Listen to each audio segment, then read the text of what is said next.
And thankfully, Gino, some much more quiet weather. But the last 2 days, I mean, people were really hit hard Wednesday and Thursday. Yeah, Wednesday and Thursday, certainly we had those strong storms. And then Friday and pretty much today, we've had a complete 180. Thank goodness. Exactly, really, you know, to clean up, get things back straight, and even the power crews to get that power back on with all those utility poles that got snapped for some of those strong winds. Right now, it's still quiet right now. We're starting off in Delavan because I think this area, Walworth County, could see the better chance for some rain, maybe some rumbles of thunder. But right now this evening, we just have a few fair weather clouds, nothing that's that concerning at all. Likely getting probably around 7, 8 o'clock or so, we'll have maybe the earliest round start to move in here. So still for a little bit of time, still expecting dry time here. In Oak Creek, a little bit more sunshine, a little further northward away from some of those thicker clouds. And in Brady Street in Milwaukee, enjoying that sunshine as well, 83 as well on the east side from the Edgewater condos. Those winds transporting some of that warmer air once again in those lower 80s. We still have dew point temperatures in those low to mid 60s, even a pretty sticky down towards Wheatland, 68-degree dew point. So there's going to be moisture available for some of those showers and rumbles of thunder to move in here later on this evening. That being said, we don't have anything ongoing at the moment.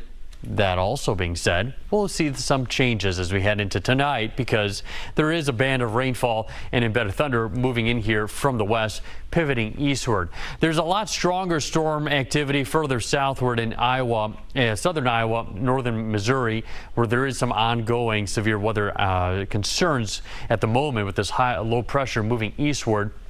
And you could even see a little line starting to develop just to the northwest of Kansas City, all the way down towards central Kansas. This is going to be the area down there where there will be likely much stronger storms that will fire up.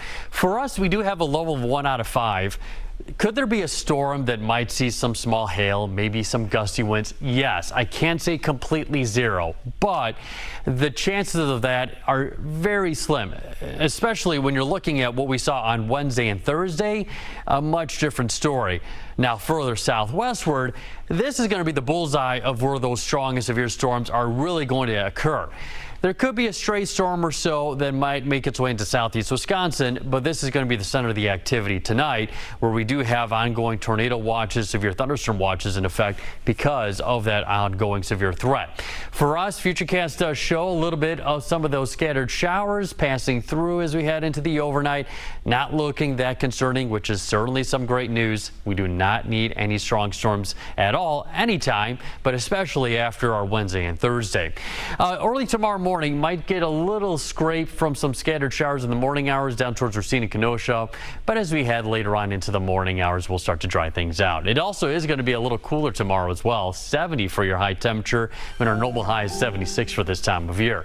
Getting up to 75 on Monday, 77 on Tuesday. We'll be watching out for some storm chances Tuesday and Wednesday. And then as we head into our Thursday, Friday, and Saturday, it should start to trend dry as we head towards the start of next weekend. But overall, right now, still some question marks with that Tuesday, Wednesday system. There is a potential for some strong storms. Right now, we're kind of timing out exactly where that might be. Okay, and looks like a good start for Summerfest later in the week. Yeah, exactly. There you go. Thank you so much, Gino. Yep. And WISN